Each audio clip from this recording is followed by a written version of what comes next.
Hello guys, welcome to my vlog. For today's video is magmumukbang ako. Mukbang ako ng aking nilotong hipon. Dahil hindi naman kumakain yung mga tao ng hipon dito. Ako lang naman. Naiinis ako sa video na to kasi dapat hindi na ako mag-voice over. Kaya naglagay ako ng microphone ko dyan sa aking damit. Kita nyo yarn? Nilagay ko yung microphone ko dyan. Tapos hindi naman kasi wireless yung microphone ko kasi pang 4 nga lang siya.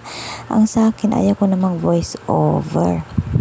Tapos ang ginawa ko, yung wire ng microphone hindi ko pala siya lagay sa phone.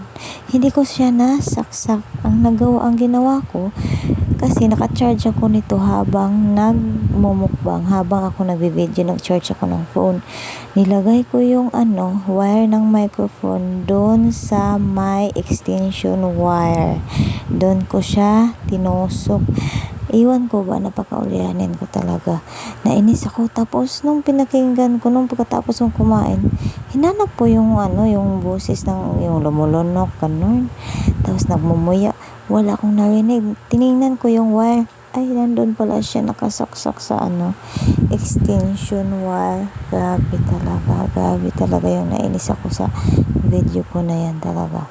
Dapat hindi na ako nag-voice over kasi yan yung pinakaunang video ko nagawa dun sa nag-FB pa ako. Hindi ko pinost siya. Nilagyan ko lang siya ulit ng music nun. Tapos na CPR siya. Siyempre music, bawal dun. Ang ginawa ko, itong na to, pino-voice over ko kasi nahiya ako mag-voice over dati kasi nga, yung boses ko daw kasi parang wala, iwan ko anong sinasabi nila dyan. At yun na nga, kumakain ako dyan. Yung mga kasama ko sa bahay pala, di kumakain ng hipon. Ako lang talaga ang kumakain. Kaya pag bumibili ako ng hipon, mga 10 pieces lang talaga yung binibili ko. Tapos, yung 10 pieces na yan, hindi ko pa naubos. Nakain ko dyan mga 5 lang yata. Tapos busog na ako.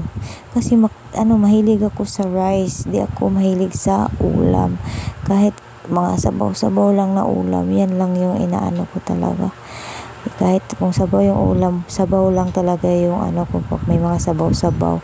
Yung may mga sarsa, gusto ko yung sarsa lang. Yung laman, di ko kinakain. Ganun ako, napakatipid ako sa ulam. Ang swerte ng asawa ko kasi hindi siya mamulubi sa akin sa pagkain.